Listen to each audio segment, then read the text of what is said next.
네, 전정신의 아침 저널 2부 시작합니다. 추석 연휴가 끝나면서 본격적인 정기국회 국면에 돌입을 합니다. 여당은 오늘 비대위 출범하고 내일 가처분 심리 예정돼 있어서 당 내용이 이번 주 분수령을 맡게 되는데요. 여야 정치판 분석해보는 시간이죠. 2판 4판.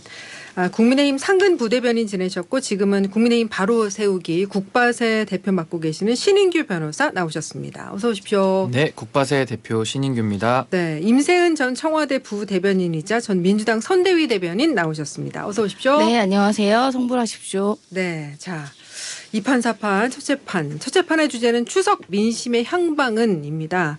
두 분은 어떻게 추석 연휴 잘 보내고 오셨어요? 저는 진짜 제가 작년까지는 청와대에 있어서 네. 거의 추석 연휴 기간에도 쉬지를 못하는 그랬죠. 일이 많았었는데 네. 정말 오랜만에 친인척들이 한꺼번에 모여서 좀 많은 담소를 나눴어요.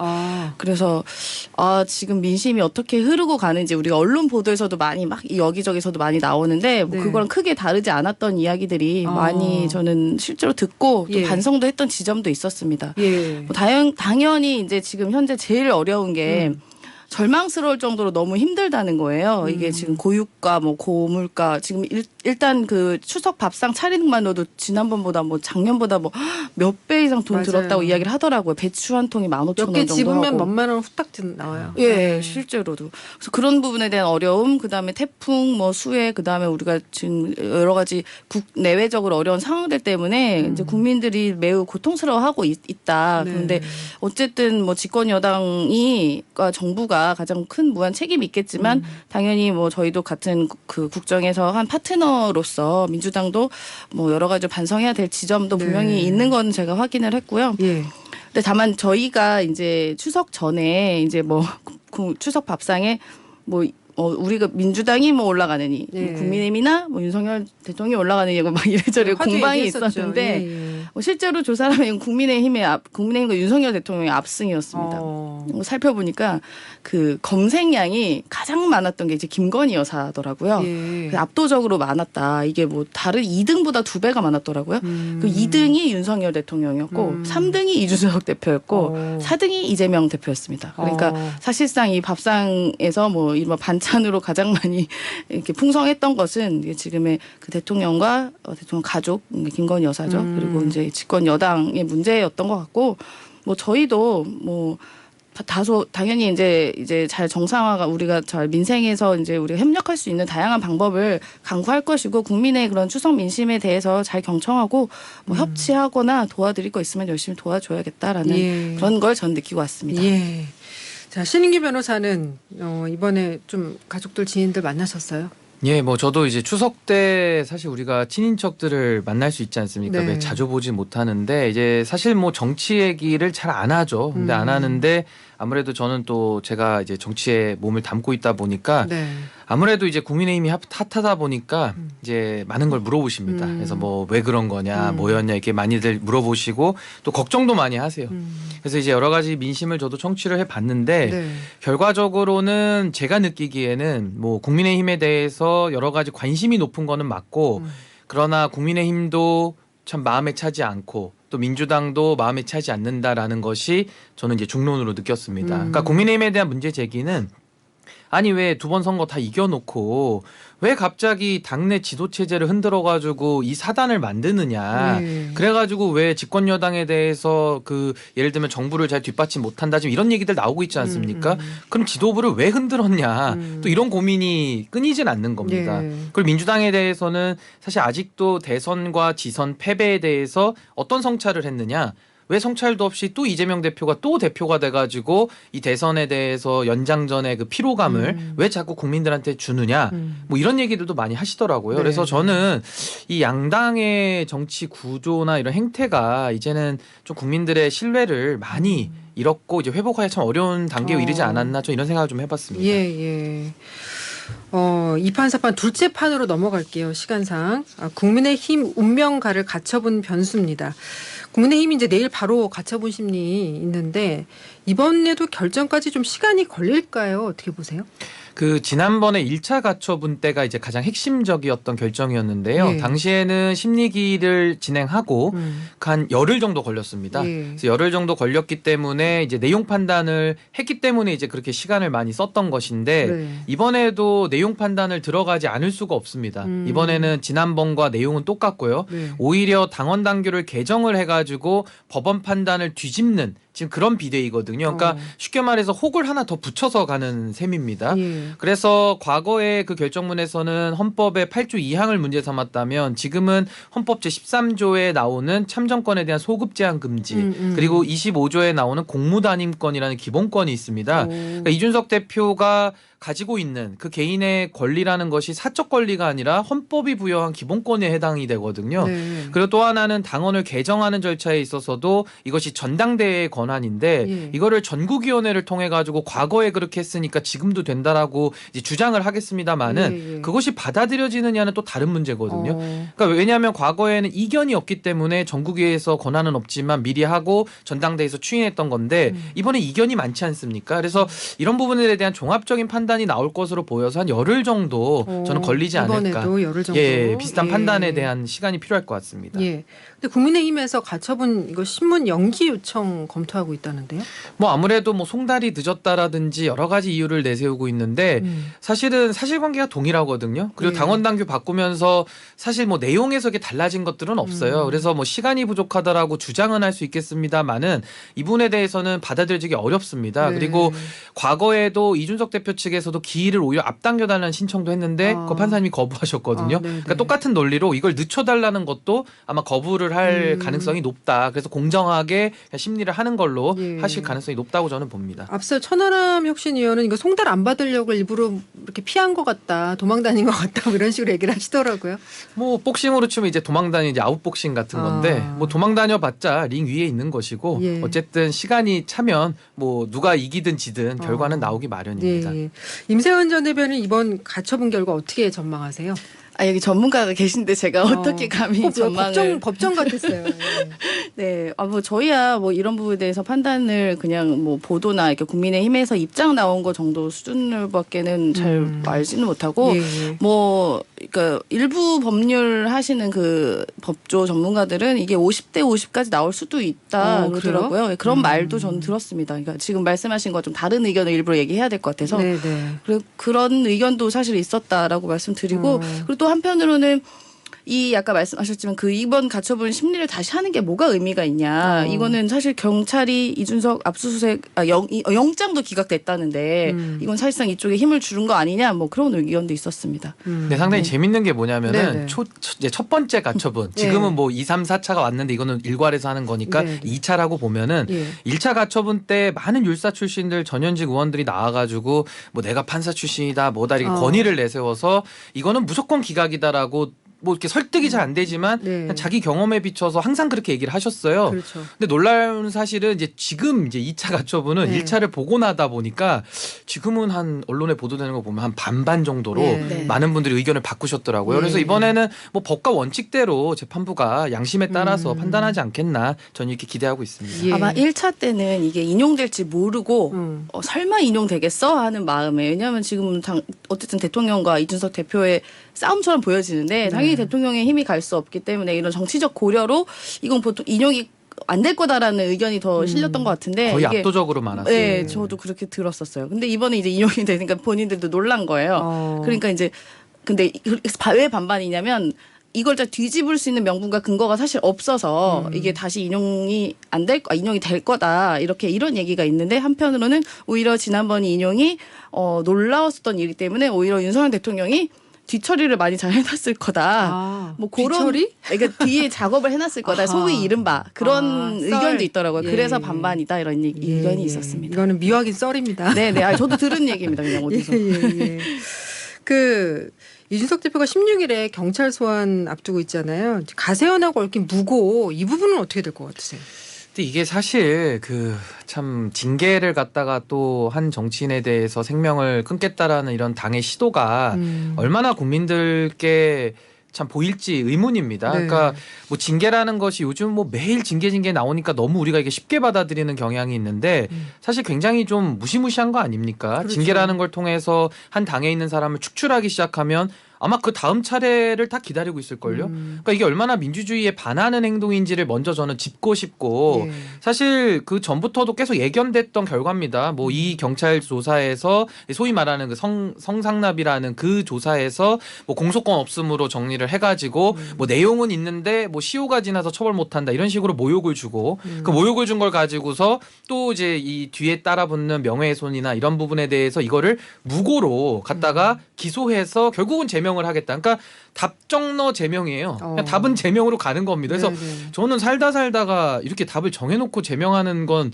정말 처음 봅니다. 물론 과거에 YS 대통령을 그 독재 정부에서 그 제명을 해가지고 예. 부마항쟁으로 이어진 예가 있지만은 저는 그거 외에는 이렇게 답을 정해놓은 제명이 있었는가 일단 의문이 들고 만약에 이거 무고에 대해서 기소를 하면요, 이거 저는 법원 가면 무조건 100% 무죄 나온다고 이건 제가 그래요? 100% 확신을 합니다. 왜냐하면 무고라는 것은 목적범이기 때문에 예. 허위의 사실을 가지고 누구를 이제 무고할 고의를 가지고 목적을 가지고 해야 됩니다. 그래서 고의보다 한 단계 위기 때문에 이거 입증하기 굉장히 근데 어렵습니다. 국민의힘 지금 목표는 기소잖아요. 근데 이제 징계 때문에. 기소하면 뭐 합니까? 그 다음에 한 6개월 있다가 1심 재판에서 무죄 땅땅땅 때릴 텐데 그 역풍을 어떻게 감당을 하려고 합니까? 예. 뭐 총선이 뭐 2024년도에 있는데 그 앞에 지금이라도 빨리 대표해서 내몰기 위해서 제명을 이제 시도하는 건 좋은데 1심 판결이 곧 나오거든요. 그래서 저는 이런 무모한 짓을 계속한다는 것 자체가 상당히 이것은 우려스럽고 매우 걱정스럽고 예. 마지막으로는 이것이 정말 민주주의의 위기입니다. 그러니까 꼭 이거 무고 안 가더라도 발언이라도 문제 삼아서 지금 뭐 징계를 하겠다는 것인데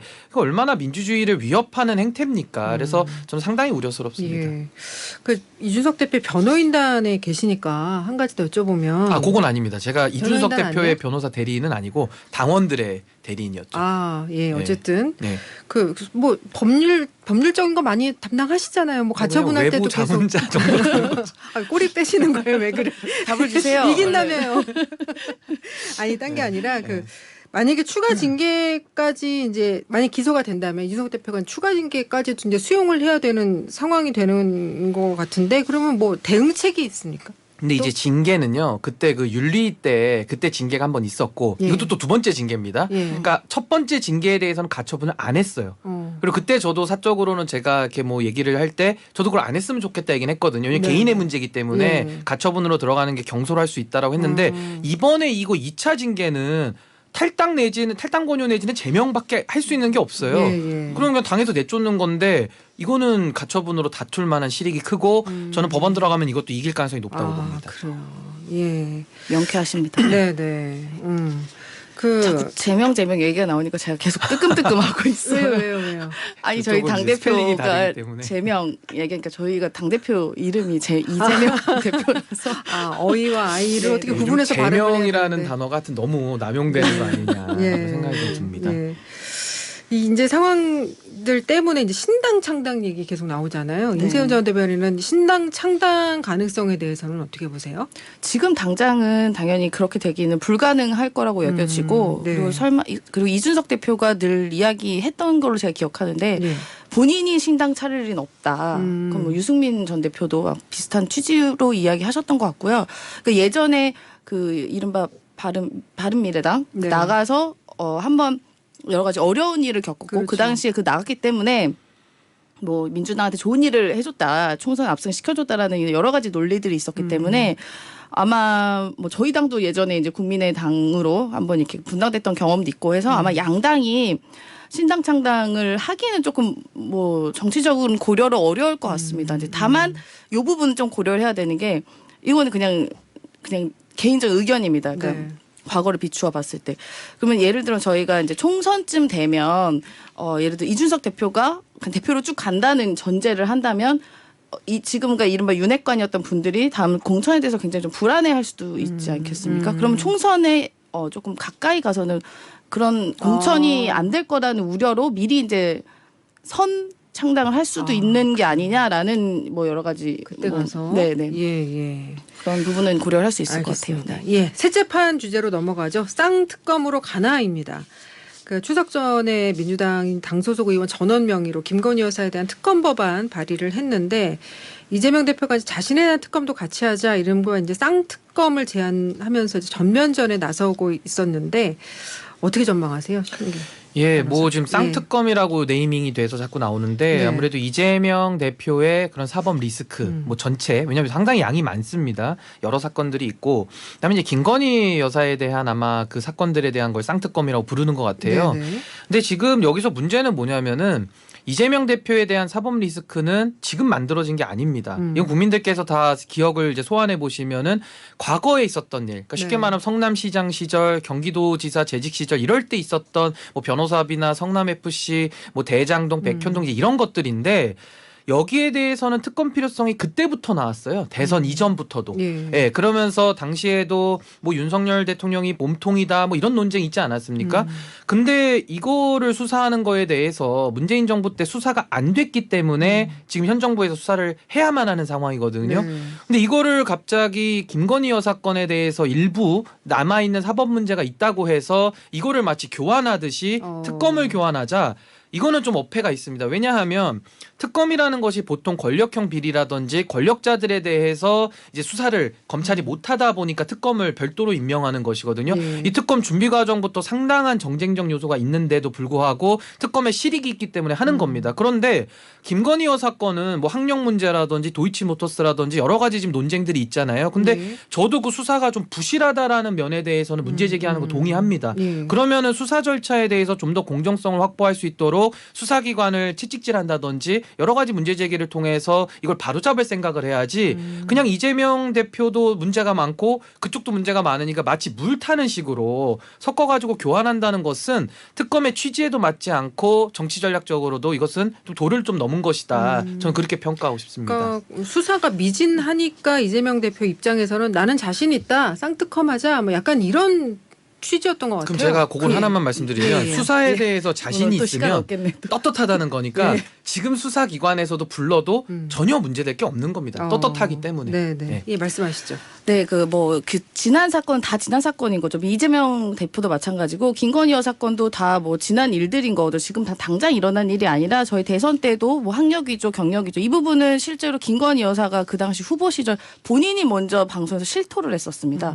그렇게 했다. 돋보이려고 했었기 때문에 이 부분에 사실은 명확하게 있는 건데 그동안 지금 윤석열 대통령이 되고 나서 이른바 야당 정치인에 대해서의 기소는 줄줄이 이어지고 있으면서 김건희 여사에 대한 여러 가지 쭉 고발 사건들은 정말 하루가 다르게 계속 불기소, 불송치가 이루어지고 있습니다. 그러니까 심지어 방금 제가 말씀드렸던 학력 위조, 경력 위조 이거는 본인이 그러니까 맞다고 한 부분에 대해서도 사실상 혐의 없음으로 종결이 돼버리고 그리고 지난번에 논문 같은 경우도 마찬가지죠. 이른바 국민대에 있는 교수들이 뭐 조사를 했다고는 하지만 사실상 교육부에 이른바 이렇게 압박이 있었다는 의견도 그런 보도도 있었습니다. 네. 그럼에도 불구하고 지금 보면 다 무슨 점집의 블로그 뭐 이렇게 말도 안 되는 데다가 사실 좀 복사하고 붙여넣기를 했던 부분도 이런 부분도 전혀 조사가 이루어지지 않고 있는 부분에 대해서 이게 그러면 공정하지 않다고 느낄 수밖에 없는 거죠. 당연히 윤석열 대통령이 어떻게 대통령이 되셨냐. 뭐 사실상 이건 문재인 정부에서 불공정하다. 법과 원칙이 없다라는 그런 명분으로 그런 걸 계속 주장하시면서 결국 대선 후보 되고 대통령까지 되신 분이에요. 그러면 오히려 이런 부분이 억울하다고 생각하신다면 만약에 그러면은 가족에 대해서는 뭐 더 오히려 더 철저하게 검증하고 더 조사를 오히려 받아다라고 해야지 지금 모든 게 불송치됐고 특히나 얼마 전에 문제가 됐던 것은 그 최은순 여사죠. 김건희 여사님 그 어머니죠.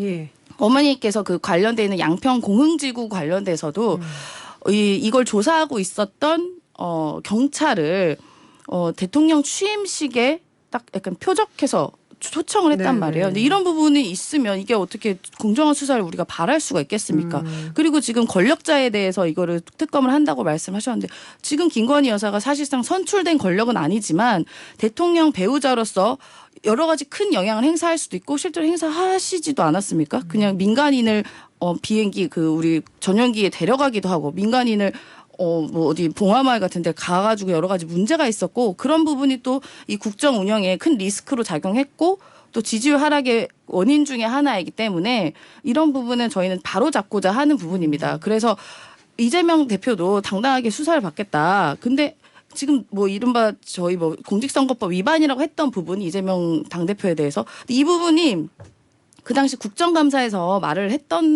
해서 압박을 받았었다 하는 그런 느낌과 기억 갖고 이야기를 지금 이걸 뭐 기소를 한 건데 그렇게 따지면 윤석열 대통령도 예전에 그 김건희 여사 허위 항역대에서 뭐 전체적으로는 허위가 아닙니다. 뭐 이렇게 말했던 부분이에요. 이런 것들도 다 그럼 똑같이 공직선거법 위반으로 들어갈 수 있는 거거든요. 근데 이런 거 고발은 전혀 이루어지지 않으니 저희가 할 수 있는 건 결국 특검밖에 없다. 그러니까 이번 법을 발의를 한 거고 이걸 안 받으면 우리도 특검 받을 테니까 그럼 같이 받자라는 그런 취지로 저희가 이건 특검은 한 거지 그걸 물타기가 아닙니다. 그동안 답답해서 안 돼서 이걸 말씀드린 거고요. 예. 혹시 시간이 되면 짧게만 얘기하면요. 30초 예, 30초만 쓰겠습니다.